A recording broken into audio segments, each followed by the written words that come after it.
আসসালামু আলাইকুম সবাইকে। Welcome to scale up. আমি শিফাউল ইসলাম রবিন, পড়ালেখা করছি ডিপার্টমেন্ট অফ ইনোভেশন অ্যান্ড এন্টারপ্রেনারশিপের ফার্স্ট সেমিস্টারে।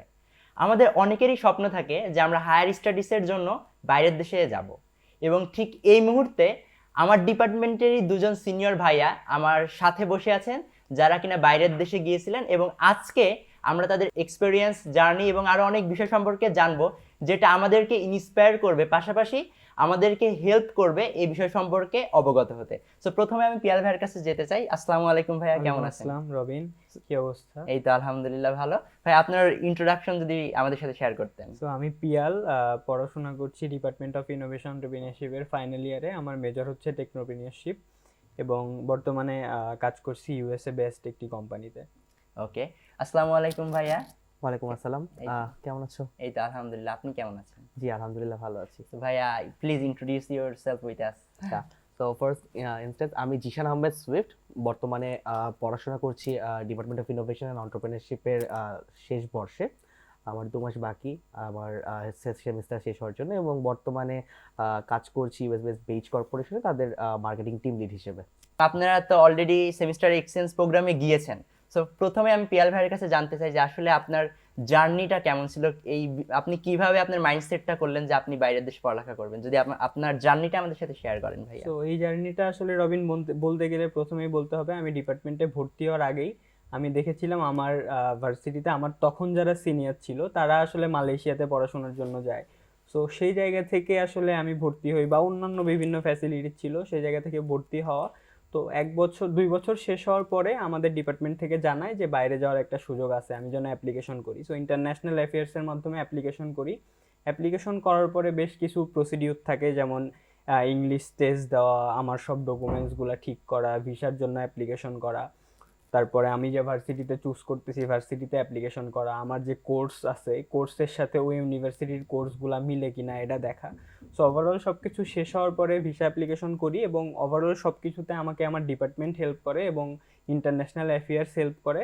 করার পরে আমি আসলে মালয়েশিয়া আর একটি ইউনিভার্সিটি, মালয়েশিয়া তুন হুসাইন ইন্টারন্যাশনাল ইউনিভার্সিটিতে 100% স্কলারশিপে পড়াশোনার সুযোগ পাই। সো সেখানে আসলে এখানে এক্সপিরিয়েন্স ওভারঅল অনেক ভালো ছিল, যেহেতু ফুল ফান্ডেড ছিল, সেহেতু আমি ওখানে যাওয়ার পরে ওরা আমাকে রিসিভ করে আমি ওইখানের একটা ডরমিটরিতে থাকছি আর কি। সো সুইফট কিন্তু প্রেস্টিজিয়াস স্কলারশিপ পেয়ে আসলে বেলজিয়াম গিয়েছে, সে ওর এক্সপিরিয়েন্স আরো বেটার। আই থিঙ্ক সুইফট কিছু অ্যাড ভাইয়া করবে মানে আমার সাথে। শুধু আমি না, আমার মতো আরো অনেকেই আছে আসলে যারা এইরকম প্রেস্টিজিয়াস স্কলারশিপ পেয়ে বাইরের দেশে স্টাডি করতে চাই। আপনি অলরেডি এটা ক্র্যাক করছেন। সো আমি আপনার থেকে আপনার যে ইন্টারেস্টিং যে জার্নিটা আছে বা যে রিকোয়ারমেন্টগুলো আছে ওইগুলো যদি বলতেন, তাহলে হয়তো বা আমিও সেই পথে ধাবিত হতে পারতাম, বা আমার মতো যারা আছে তারাও হতে পারতো। আচ্ছা, সো ইরাসমাস স্কলারশিপটা মেইনলি হচ্ছে ইউরোপিয়ান ইউনিয়নের ফান্ডেড একটা স্কলারশিপ। আপনি হচ্ছে ইরাসমাস হচ্ছে ওদের একটা রেগুলার প্রসেস আপনি যদি বলেন, আর ফেমাস মেইনলি মাস্টার্সে।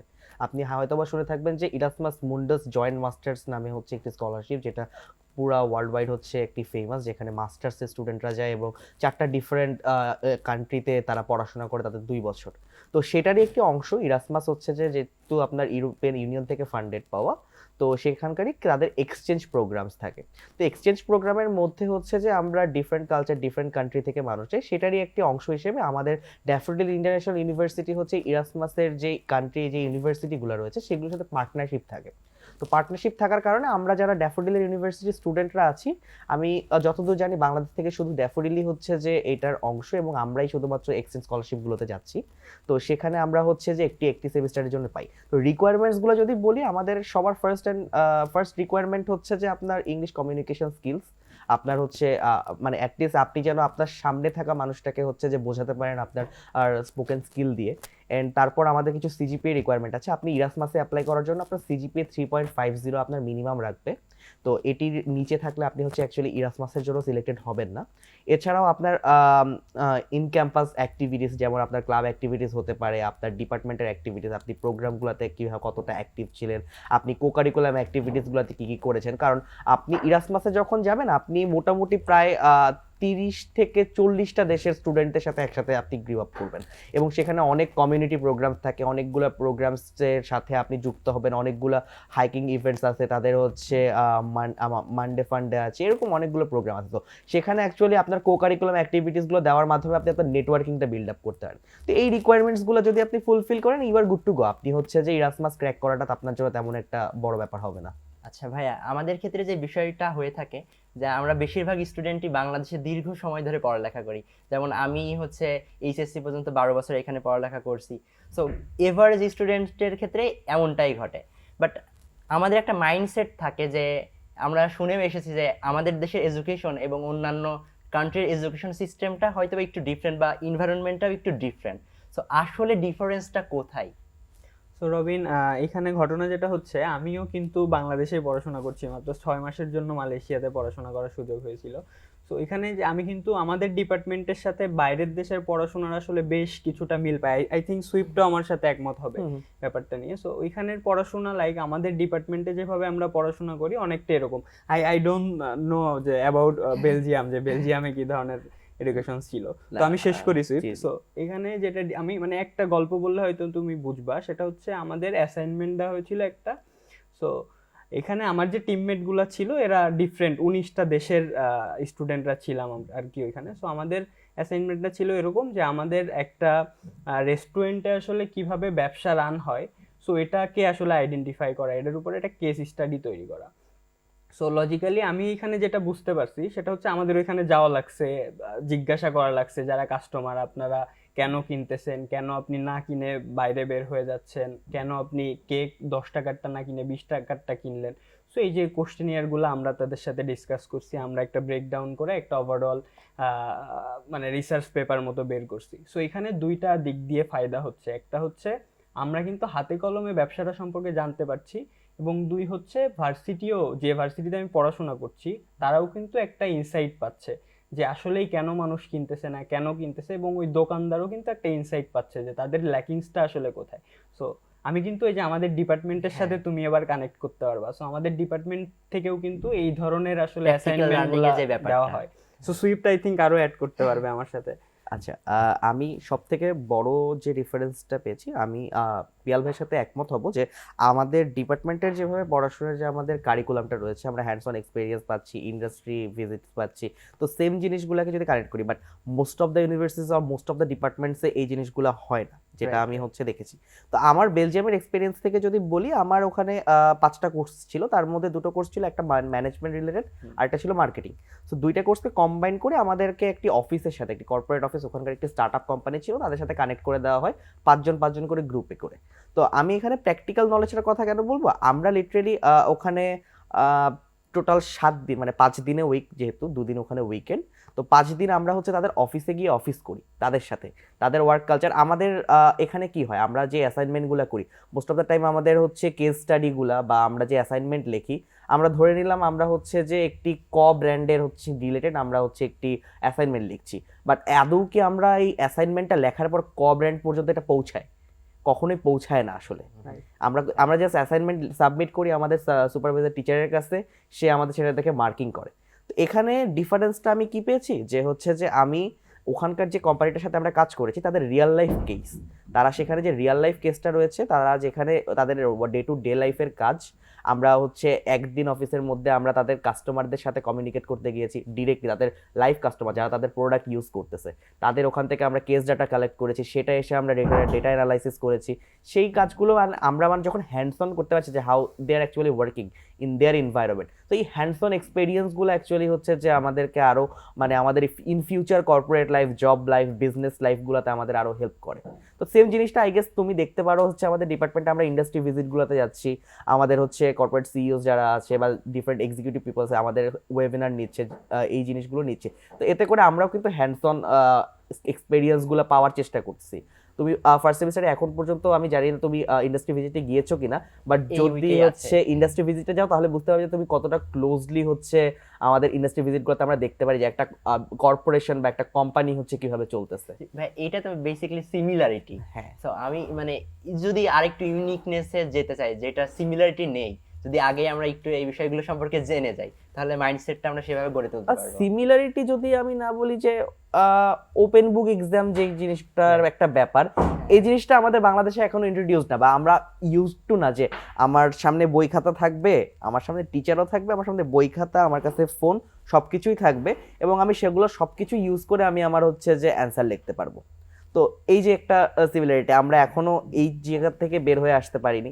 দেন আপনি আরেকটা জিনিস বলতে পারেন হচ্ছে যে অনলাইন টিচিং যে জিনিসটা, আমরা খুবই লাকি ড্যাফোডিলে যে আমাদের বিএলসির মতো একটা প্ল্যাটফর্ম আছে, যে আমরা অনলাইনে কিন্তু পাচ্ছি, বাট মোস্ট অফ দ্য কেসেসে কিন্তু আপনি সিমিলারিটিটা পাবেন না, এরকম কোনো পোর্টাল নেই। বাট আপনি যদি যত বড় ইউনিভার্সিটিগুলো চিন্তা করেন, আপনি হার্ভার্ডের কথা চিন্তা করেন, আপনি এমআইটির কথা চিন্তা করেন, প্রত্যেকের কিন্তু অনলাইন ডিগ্রি সিস্টেম আছে। তারা কিন্তু অনলাইনে কমপ্লিট একটা মাস্টার্স ডিগ্রি দিচ্ছে আপনাকে, কমপ্লিট একটা ব্যাচেলার ডিগ্রি দিচ্ছে। তো এই যে আমরা যে অনলাইন থেকেও পড়াশোনা করতে পারি, এই জিনিসটা কিন্তু আমাদের এখনো ইউজ টু না। লাকি যে কোভিডের পর থেকে আমরা কিন্তু বিএলসিতে ড্যাফোডিল খুবই ইউজ টু, আমরা প্রত্যেকটা শীট পাচ্ছি। বাট মোস্ট অফ দ্য কেসেসে যে 12 বছর বাংলাদেশে পড়াশোনা করেছে, আপনার যেটা প্রশ্ন ছিল যে সিমিলারিটিস নাই, তো এই সিমিলারিটি কিন্তু নাই আমাদের বাংলাদেশে, কিন্তু ই লার্নিংটা এখনো সেভাবে হচ্ছে যে ফেমাস না, অ্যাটলিস্ট ইন ইউনিভার্সিটি লেভেল। তো আই গেস মালয়েশিয়ার কিছু এক্সপেরিয়েন্স শেয়ার করতে পারো প্রিয়াল ভাই। যে সো আমি এখানে তো যে সিমিলারিটি similarity- নিয়ে কথা বললাম, যে জায়গায় মিল হ্যাঁ, নাই এগুলো নিয়ে কথা বললাম। সো এখানে আসলে কো কারিকুলাম অ্যাক্টিভিটিসে অনেক বেশি ফোকাসড আসলে আমি যেটা খেয়াল করছি। সো সেখানে যেটা হয়েছিল সেটা হচ্ছে আমরা সিএসআর প্রোগ্রামে গিয়েছিলাম। সো ওইখানে আমরা অনেকগুলা ছোট ছোট স্কুলে গিয়েছিলাম, যেখানে বাচ্চাদেরকে ক্লাস নেওয়ার জন্য আমি ফ্যাসিলিটেটর হিসেবে কাজ করছি। সো ওইটা এক্সপিরিয়েন্স আসলে ওভারঅল দারুণ ছিল, দারুণ এক্সপিরিয়েন্স ছিল অ্যাজ এ টিচার। হ্যাঁ, যে টিচার হিসাবে কাজ করার। সো ওদের আসলে যারা বাচ্চাগুলো আছে, ওরা আসলে আমরা যেখানে দেখা যায় গ্রাজুয়েশন শেষ করার পরে রোবোটিক্স নিয়ে কাজ করা শুরু করি আর আরডিনো হাতে ধরি, সেখানে তারা আসলে অনেক ছোট থেকেই কিভাবে আসলে থ্রিডি প্রিন্টার কাজ করে, কিভাবে আসলে কোয়ান্টাম কম্পিউটিং কাজ করে, যেগুলো আমরা মানে অনেক পরে জানি। হায়ার স্টাডিতে জানি, কিন্তু তারা আসলে অনেক ছোট থেকে এগুলার সাথে অনেক ইউজ করে। এবং ইউনিভার্সিটিগুলোও চেষ্টা করে এই বাচ্চাদেরকে যারা আসলে বড় হচ্ছে তাদেরকে এইসব এক্সপিরিয়েন্স দেওয়া, শেখানোর, এবং সেটা সিএসআর প্রোগ্রামের মাধ্যমে। সো এটা দারুণ, ওভারঅল আসলে এক্সপিরিয়েন্স দারুণ ছিল। এবং যেহেতু আমি বললাম যে বিভিন্ন দেশের থেকে স্টুডেন্টরা ছিল, তো ডিফারেন্ট ডিফারেন্ট কালচার ছিল, তো এখান থেকে দারুণ কিছু লার্নিং হয়েছে, নেটওয়ার্কিং হয়েছে। সো ওভারঅল এক্সপিরিয়েন্স দারুণ। মেমোরেবল একটা মোমেন্ট হ্যাঁ, বলা হ্যাঁ। যায়। আচ্ছা ভাইয়া, ভাইয়ার কাছ থেকে তো একটা আনফরগেটেবল ইভেন্ট শুনলাম, সো সেম ওয়েতে আপনার কাছ থেকে ইন্টারেস্টিং একটা স্টোরি শুনতে চাই, মানে যেটার মধ্যে আমরা অনেক মজা খুঁজে পাবো। আচ্ছা, ভাইয়া তো অলরেডি হচ্ছে মজার কাহিনী বললো, হ্যাঁ, আমি একটু কষ্টের কাহিনী বলি। ওকে, অবশ্যই। ওকে, আমি হচ্ছে আমার বেলজিয়ামে যাওয়ার ঠিক 3 সপ্তাহ পরে পাসপোর্ট হারাই ফেলি। ও এমজি। সো পাসপোর্ট হারানোর কাহিনীটা খুবই হচ্ছে লোমহর্ষক বলা যায়। তো আমি যে সিটিতে ছিলাম এটা হচ্ছে লিউভেন, এটা হচ্ছে ব্রাসেলস হচ্ছে বেলজিয়ামের আপনার রাজধানী। লিউভেন ঠিক 20 মিনিট দূরে। অ্যান্ড একটা দূরে সিটি আছে সেটার নাম অন্টওয়ার্পেন, ওখানে প্রচুর বাংলাদেশি থাকে। তো নতুন লিভেন আসছি, বাংলাদেশি খুঁজে পাইনি। আর আমরা জানি যে ওখানে যারা আন্ডারগ্রেড ব্যাচেলার করতে গেছে পরিচিত হয়ে গেছে ভিসা অ্যাপ্লিকেশনের সময় দিল্লিতে থাকতে। তো এখন তারা থাকে অন্টওয়ার্পেনে। তো আমি আমার সাথে গিয়েছিল ট্যুরিজম ডিপার্টমেন্টের স্যার, আমরা দুজন হচ্ছে তাদের সাথে দেখা করতে যাব ওই দিন। আমরা ক্লাস শেষ করি, ক্লাস শেষ করে হচ্ছে ওই দিন আমরা হচ্ছে ক্লাস থেকে ডিরেক্টলি হচ্ছে রেল স্টেশন দিয়ে আমরা অন্টওয়ার্প চলে যাই। তো মজার ব্যাপার হচ্ছে যে আপনি বাংলাদেশে কিন্তু বাংলাদেশি দেশি খাবার, ভাত, মাছ, এগুলাকে আপনি হচ্ছে নর্মালি দেখলেও আপনি দেশের বাইরে যখন যাবেন আপনার কাছে হচ্ছে এগুলো অমৃত মনে হবে। সো আমরা ওখানে যে যখন প্রচুর বাঙালি পাই, আমরা তখন আমি আর সাথে বাংলা ছাড়া মনে করতাম লিউভেনে আর কেউ বাংলা বলে না। তো ওখানে যায় প্রায় আমরা 20-25 জনের একটা আমাদের বয়সী গ্রুপ পেলাম, যারা ওখানে ব্যাচেলার করতেছে ওখানকার একটা ইউনিভার্সিটিতে। তো তখন বাংলা ভাষায় কথা বললাম, তারা আমাদেরকে অন্টওয়ার্পেন ঘুরে দেখাচ্ছে, সেখানে আমরা বাংলাদেশি কিছু দোকান পেলাম। সেখান থেকে আমরা ডাল কিনছি, মসুরের ডাল কিনছি 4 কেজি, চাল কিনছি 10 কেজি, তারপর চিপস কিনছি, ম্যাগি মশলা কিনছি, তারপর হচ্ছে মানে বাংলাদেশি যে জিনিসগুলো আমি বাংলাদেশে রেগুলারলি দোকান থেকে কিনবো না। লাইক আপনি লিচু কবে খেয়েছেন লাস্ট আমি জানি না, বাট আমি ওখানে যা দেখছি যে প্রাণের লিচি আছে, লিচি টিচি সব কিনছি। তো আমার কাছে 2 ব্যাগ এবং সাদের কাছে 2 ব্যাগ, আমাদের কাছে 4 ব্যাগ হয়েছে টোটাল আমাদের বাজার করে। তো আমরা তখনও ট্রান্সপোর্টেশনের সাথে একদমই ইউজ টু না বেলজিয়ামের। তো আমরা হচ্ছে তখন আমার সাথে বললাম না আমরা ক্যাম্পাস থেকে ব্যাক করতেছি, ওই দিন আমাদের ডকুমেন্টেশন আমরা হচ্ছে সাবমিট করেছিলাম।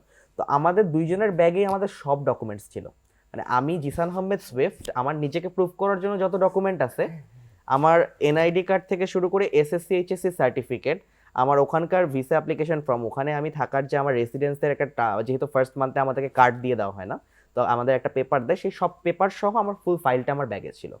তো ট্রান্সপোর্টেশনের যে ব্যাপারটা বুঝি না তখনও। তো ট্রেনে উঠছি, ট্রেনে ওঠার পর আমার অন্টওয়ার্পেন থেকে লিউভেনের দূরত্ব 40 মিনিট।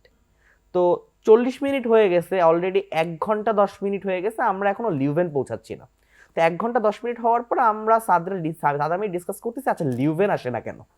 আরে আমরা তো গেছি 40 মিনিটে, এমন তো না যে রাস্তা চেঞ্জ হয়ে যাবে বা ট্রেন অন্য দিক দিয়ে যাবে যে 40 মিনিটের জায়গায় হইলো 20-30 মিনিট ঘুরে যাইতেই পারে।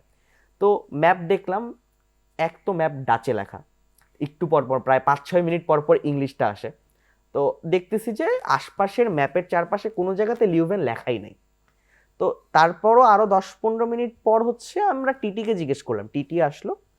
একটা ভালো জিনিস হচ্ছে যে লিউভেনের মানুষরা ইংলিশ পারে, অ্যান্ড লিউভেন না, বেলজিয়ামের মানুষরা ইংলিশ পারে। অ্যান্ড কারণ বেলজিয়ামে হচ্ছে 3টা ডিফারেন্ট ল্যাঙ্গুয়েজ আছে, অ্যান্ড ইংলিশকে ওরা মানে পয়েন্ট অফ কমিউনিকেশন বানায় ফেলছে। তো ইংলিশ পারার কারণে টিটিকে জিজ্ঞেস করলাম যে হচ্ছে যে আমরা তো লিউভেন যাব, তো ট্রেন লিউভেনে কখন দাঁড়াবে? আমরা তো ভাবছি 40 মিনিটে আসে। তো টিটি পুরো শক খায় আমাদের উপর, কারণ বলে যে তোমরা যদি লিউভেনে যাইতা, তোমার অনট্রেপ থেকে 20 মিনিট পরে একটা স্টপ ছিল, সেই স্টপে নামে আরেকটা ট্রেনে উঠতে হইতো, তাহলে তুমি লিউভেন যাইতে পারতা। এখন তো আমরা প্রায় এর পরের স্টেশন জার্মান বর্ডার, আমরা লিটারালি বেলজিয়াম থেকে জার্মানির বর্ডার পর্যন্ত পৌঁছায় গেছি, আমরা এদিকে জানিও না। সো এটা একটা মানে কমপ্লিটলি তখন একদমই নতুন, তখনও হচ্ছে আমাদের রেসিডেন্স পারমিট কার্ড হয়নি। তো রেসিডেন্স পারমিট কার্ড ছাড়া কিন্তু আপনি এক দেশ থেকে আরেক দেশে যেতে পারবেন না। তখনও আপনার কাছে পাসপোর্ট থাকলেও টাফ হয়, কারণ আপনার ভিসাতে তখন শুধুমাত্র বেলজিয়ামের সিলটা, আপনার কাছে রেসিডেন্ট পারমিট নাই, আপনি তখন অন্য দেশে যেতে পারবেন না। তো এই সময় এখন আমরা ব্যাক করলাম আবার ওখান থেকে, তখন আমাদের টিটি বললো যে এই ট্রেনটা আবার অনপ্রেপ ব্যাক করবে বর্ডার থেকেই। সো আমরা ঠিক আছে, আমরা তারপর হচ্ছে পৌঁছায় গেলাম। অনপ্রেপ যাওয়ার পর আমরা আরেকটা ট্রেনে উঠি যেটা ডিরেক্টলি লিউভেন যায়।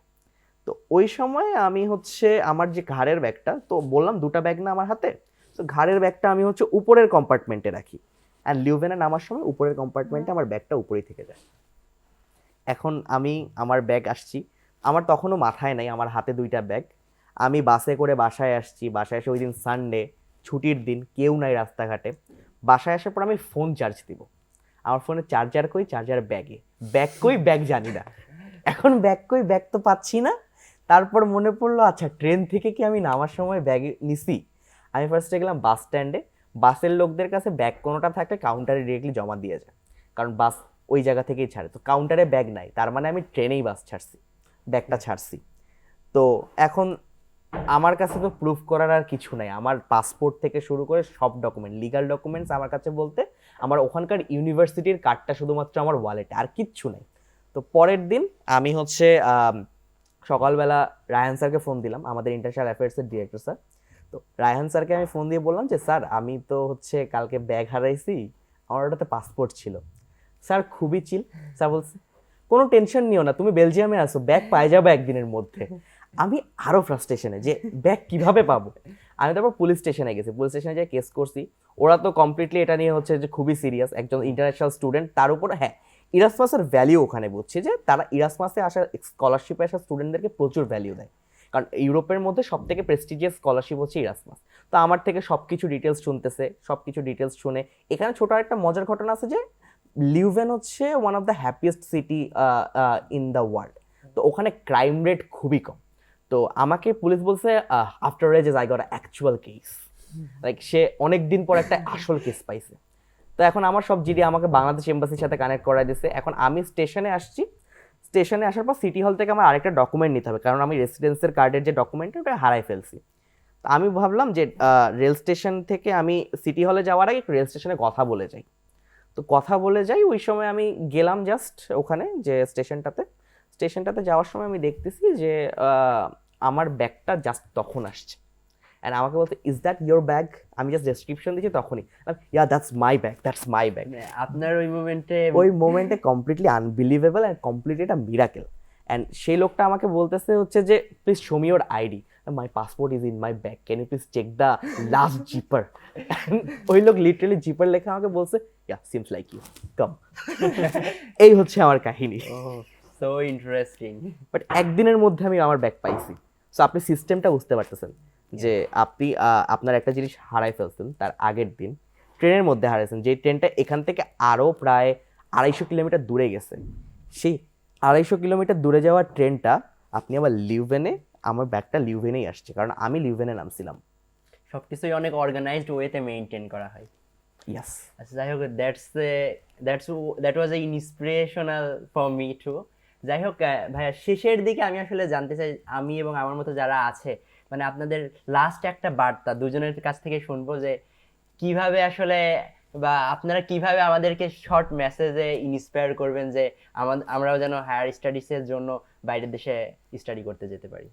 সো রবিন, আমি যদি অ্যাড করি তোমার সাথে, তাহলে ভার্সিটিতে যখন তুমি ভর্তি হওয়ার পর থেকে তোমার আসলে ইউনিভার্সিটির বিভিন্ন ক্লাবের সাথে, সো ওভারঅল তোমাকে আসলে সব কো কারিকুলার অ্যাক্টিভিটিসের সাথে জয়েন থাকতে হবে।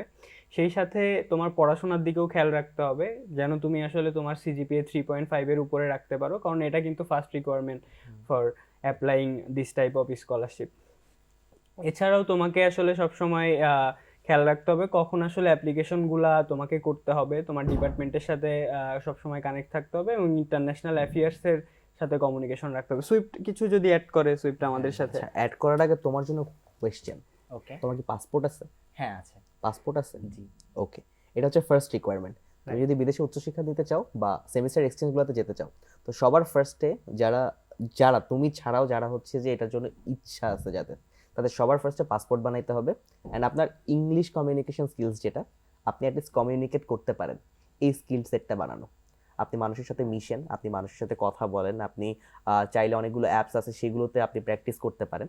এই জিনিসগুলোর মাধ্যমে কমিউনিকেশন স্কিল যখন ডেভেলপ হবে, এই জিনিসগুলো সবার ফার্স্টে মেনটেন করেন। দেন ভাই যেটাগুলো বললো, ইন ক্যাম্পাস অ্যাক্টিভিটিসগুলো, যে আপনার ক্লাব অ্যাক্টিভিটিস বলতে পারেন বা ডিপার্টমেন্টের অ্যাক্টিভিটিস বলতে পারেন, বা আপনার ইউনিভার্সিটি আপনার ফ্যাকাল্টির সাথে আপনার কমিউনিকেশন, যেটা আপনি সিজিপিএটা কীভাবে মেনটেন করতে আছেন, আপনার ক্লাসমেটসদের সাথে কমিউনিকেশন, এই ওভারঅল জিনিসগুলোকে যখন আপনি একটা শেপে নিয়ে আসতে পারবেন, then you are good to go. আর আপনার যেহেতু ফার্স্ট সেমিস্টার, আপনার কাছে এখনো কমপ্লিটলি 1 বছর বাকি আছে আপনার এই সব জিনিসগুলোকে হচ্ছে গুছিয়ে নেওয়ার জন্য। থ্যাংক ইউ ভাইয়া। আপনারা যে কথাগুলো বললেন বা আপনাদের কথা শোনার পরে মনে হলো যে একটি স্টুডেন্টকে তাহলে প্রোডাক্টিভ হইতে হবে, এনার্জেটিক হইতে হবে, পাশাপাশি ডাইনামিকও হইতে হবে। সো এইগুলোর পাশাপাশি আমাদের যে স্টাডিটা আছে, এটা আমরা ভালো মতো মেনটেন করলে পরে অবশ্যই আমরা যে বিষয়টা আছে এটাতে ভালো মতো মুভ অন করতে পারবো। Perfect. And thanks a lot for inspiring May A lot to study in abroad. So study abroad, and hope আমিও আপনাদের মতো কোনো একদিন কোনো একটা ইউনিভার্সিটিতে ফুল ফান্ডেড স্কলারশিপ নিয়ে পড়বো ইনশাল্লাহ। দোয়া করবেন আমার জন্য। ইনশাআল্লাহ। So, আজকে এখানেই দেখা হবে পরবর্তী কোনো ভিডিওতে।